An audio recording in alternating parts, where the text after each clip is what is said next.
ఇకపోతే డిబేట్లోకి వెళ్దాం. మనతోటి ఈ ప్రైమ్ డిబేట్లో పార్టిసిపేట్ చేయడం కోసం శివపార్త గారు జనసేన పార్టీ రాష్ట్ర అధికార ప్రతినిధి మనతో జూమ్ కాల్ జాయిన్ అయ్యారు. అదేవిధంగా సయ్యద్ రఫీ గారు తెలుగుదేశం పార్టీ రాష్ట్ర అధికార ప్రతినిధి మనతో జూమ్ కాల్ జాయిన్ అయ్యారు. అదేవిధంగా కారుమంచి రమేష్ గారు వైఎస్ఆర్ కాంగ్రెస్ పార్టీ సీనియర్ నాయకులు మనతోటి జూమ్ కాల్ జాయిన్ అయ్యారు. ముందుగా శివపార్త గారితో మాట్లాడదాం. జనసేన పార్టీ రాష్ట్ర అధికార ప్రతినిధి శివపార్త గారు, గుడ్ ఈవినింగ్ అండి. గుడ్ ఈవినింగ్ అండి బ్రహ్మనాయుడు గారు. ముందుగా మీకు ప్యానెల్లో ఉన్న పెద్దలకి, ప్రైమ్ లైన్ వీక్షకులకి గుడ్ ఈవినింగ్. ఏంటి అసలు షాకింగ్ న్యూస్ ఏంటి మేడం? ఉప ముఖ్యమంత్రి గారి పేషీకి ఫోన్ చేసి బెదిరించే అంత స్థాయి, అంత ధైర్యం ఎవరికి ఉంటుంది అసలు? ఏ ఎదవలైతే చేశారో, ఎవరైతే కళ్యాణ్ గారిని మా అధ్యక్షులు వారి వెంట ఆయన వైపు కన్నెత్తి చూడాలన్నా కూడా ఒక్కొక్కడు పీస్ అయిపోతాడు. కబడ్దార్, మేము చెప్తున్నాం, ఎవడైతే వాడు ఎవడైనా గాని, ఈ నేషనల్ మాఫియా, ఇంటర్నేషనల్ మాఫియా, లేకపోతే వాడు ఎవడన్నా రౌడీయా, గల్లీ రౌడీయా, ఎవడైనా సరే ఇప్పుడు ఎక్కడైతే ఏ నెంబర్ నుంచి అయితే కాల్స్ వచ్చాయో, మెసేజెస్ వచ్చాయో అన్ని రికార్డెడ్ ఉంటాయి. మేము పోలీస్ అధికారులను ఒకటే రిక్వెస్ట్ చేస్తున్నాము, యాజ్ ఎర్లీ యాజ్ పాసిబుల్ అతను ఎవరు అనేది ఐడెంటిఫై చేయాలి. ఇక్కడే అర్థమవుతుంది ఇంటెలిజెన్స్ వ్యవస్థ ఎంత స్ట్రాంగ్ గా ఉంది మన రాష్ట్రంలో అని. ఒక నెంబర్ నుంచి కాల్ చేసినంత మాత్రం వాడెవడో ఐడెంటిఫై చేయలేని మెకానిజం మన దగ్గర అయితే లేకుండా లేదు. విత్ ఇన్ అవర్స్ లో అతను ఎవరో తెలియాలి. దాని వెనక ఎవరు ఉన్నారు అనేది కూడా విచారణ తొందరగా చేపట్టాలి. మేము హోమ్ మినిస్టర్ గారికి కానీ, పోలీస్ డిపార్ట్మెంట్ గారు రిక్వెస్ట్ చేస్తున్నాము. పవన్ కళ్యాణ్ గారు ఆయన ఒక వ్యక్తి కాదు, ఆయన ఒక శక్తి. సో ఈ రోజు దేశం ప్రైడ్ ఆఫ్ ద నేషన్ అని గర్వంగా కాలు రగరేసుకొని చెప్పొచ్చు పవన్ కళ్యాణ్ గారిని చూసి. ఎందుకంటే ఎవరైతే హైందవ ధర్మాన్ని ఫాలో అవుతున్నారో, ఒక దేశంలోనే కాదు ప్రపంచ వ్యాప్తంగా, పక్కనే ఉన్న బంగ్లాదేశ్ లో హిందువుల్ని ఊచకోత కోస్తుంటే ఒక్క నాయకుడు క్వశ్చన్ చేయాల. నిన్నగాక మొన్న ఆయన కృష్ణదాస్ గారి గురించి, ఆయన్ని నిర్బంధించిన విధానాన్ని గురించి గొంతెత్తి మాట్లాడారు. ఐక్యరాజ్య సమితి వేదికగా కూడా మేము కసబ్ లాంటి వాళ్ళకే అంత లీగల్ ఎయిడ్ ఇచ్చాము, మీ దేశాల్లో ఎందుకు అట్లీస్ట్ మానవాళికి కల్పించాల్సిన కనీస లీగల్ ఎయిడ్ కూడా మీరు ఎందుకు ఇవ్వలేకపోతున్నారు? దీన్ని ప్రపంచంలో ఉన్న ప్రతి ఒక్కరు ఖండించాలి. హ్యూమన్ రైట్స్ కూడా ఆయన రిక్వెస్ట్ చేయడం జరిగింది. అంటే ఒక అన్యాయం అనేది ఒక దేశంలోనో లేకపోతే మన రాష్ట్రంలో జరుగుతుంటే ఆయన చూస్తూ ఊరుకోట్లా. ప్రపంచవ్యాప్తంగా ఎక్కడ ఎవరు మైనారిటీస్, హిందువులు ఉన్నారా, లేదా ముస్లిమ్స్ ఉన్నారా, క్రిస్టియన్స్ ఉన్నారా, అది ఏ ధర్మాన్ని ఫాలో అయిన వ్యక్తులైనా సరే మనుషుల కనీస అవసరాలు, కనీస స్వేచ్ఛ లేకుండా ఎవరైతే హరించాలనుకుంటున్నారో, బెదిరించాలనుకుంటున్నారో, ఇట్లా ఎవరైతే ఇబ్బందులకు తాడిత, పీడిత, బాధిత ప్రతి ఒక్క సోల్కి ఆయన ఒక అండ, ఒక ధైర్యం, ఒక శిఖరం లాంటి వ్యక్తి.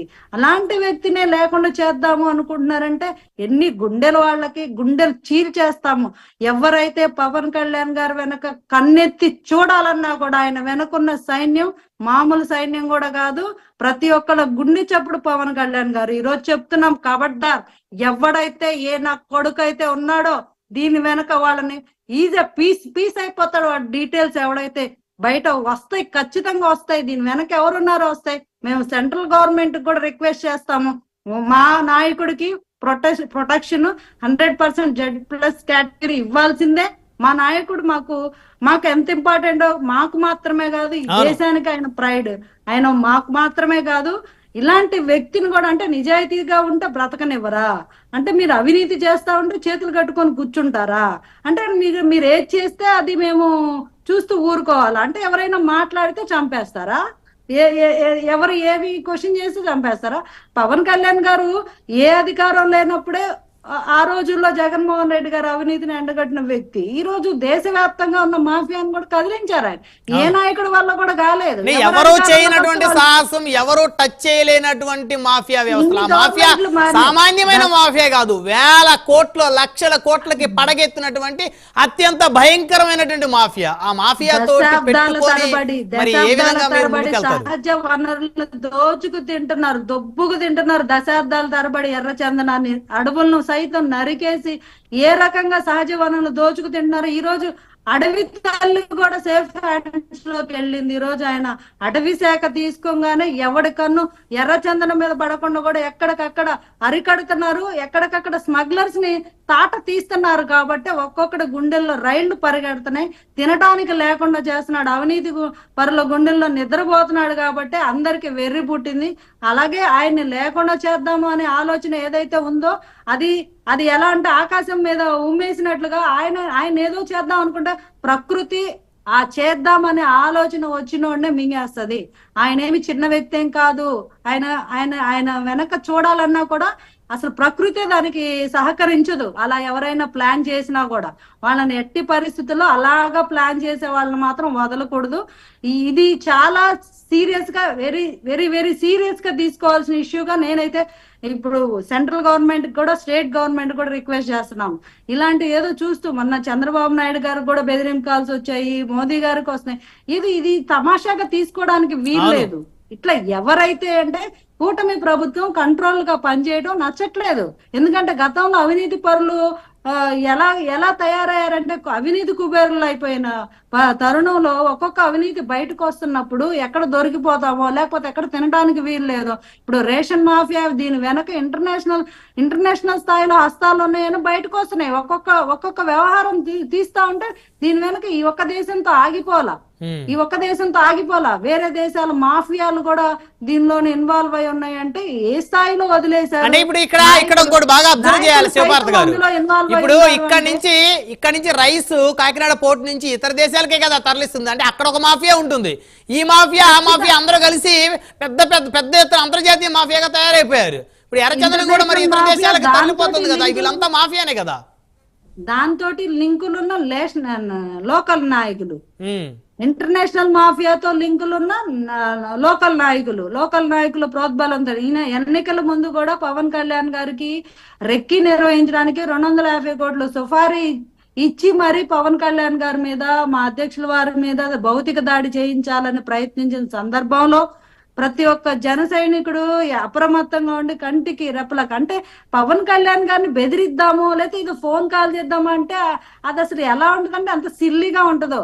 ఆయన ఏ సెక్యూరిటీ లేకపోయినా ఆయన ప్రాణాన్ని తెగించి బయటకు వచ్చినోడు. ఆయన ఏ రోజు ఏ సెక్యూరిటీ లేనప్పుడే ఒంటరిగా వెళ్ళిన సందర్భాలు కూడా ఒక్కొక్కసారి ఆయన నిద్రపోతున్న ఫంక్షన్ హాల్లో కూడా ఆయన బస చేసే చోట కూడా కరెంట్ కట్ చేసి అగంతుకులు దుండగులు దూరి ఆయన మీద దాడి చేయాలనుకున్న రోజే ఆయన భయపడలా. ఏ అధికారం లేనప్పుడే ఆయన ఆఫీస్ నుంచి కదలనీయకుండా పోలీసులే ఒక రౌడీ షీటర్లకి సహాయం చేస్తున్న రోజుల్లో కూడా ఎట్లాంటి భద్రత లేకుండా కూడా అంటే ఒక 2000 మంది కిరాయి మూకలు వచ్చి సభల్లో దూరిపోయి బ్లేడ్లతో దాడి చేసిన సందర్భంలో కూడా ఆ రోజు కూడా మేము భయపడలేదు. అంటే ఏ అధికారం లేనప్పుడు ఇప్పుడు ఈ రోజు అధికారంలో ఉంటే ఏదైనా కూడా శివభారత్ గారు చాలా అప్రమత్తంగా ఉండాల్సినటువంటి సమయం. ఎందుకంటే ఒక వ్యక్తి కానీ ఒక నాయకుడు కానీ ఫోకస్ పెరిగే కొద్దీ, ఆ ఫోకస్ ఎక్కువయ్యే కొద్దీ, పాపులారిటీ పెరిగే కొద్దీ ప్రమాదం కూడా ఖచ్చితంగా పొంచి ఉంది అని చెప్పడానికి గతంలో కూడా అనేక ఉదాహరణలు మనం చూసుకోవచ్చు. దేశ ప్రధానుల దగ్గర నుంచి చూసుకోవచ్చు ఉదాహరణలు. బట్ మళ్ళీ మళ్ళీ చర్చిద్దాం. ఆ కల్చర్ కి ఫుల్ స్టాప్ పడాలంటే పని చేస్తా అంటే మీరు చంపేస్తారా అంటే అసలు ఏంటి ఏమనుకున్నారు? ఇలాంటి వాళ్ళు వెనకున్న వాళ్ళు మాత్రం వదలకూడదండి. రైట్ మళ్ళీ మాట్లాడతారు శివపార్త గారు. మనతోటి తెలుగుదేశం పార్టీ నుంచి రాష్ట్ర అధికార ప్రతినిధి సయ్యద్ రఫీ గారు ఉన్నారు. రఫీ గారు గుడ్ ఈవినింగ్ అండి. రఫీ గారు మీ వాయిస్ మ్యూట్ లో ఉంది సార్, ఒకసారి అన్మ్యూట్ చేయండి.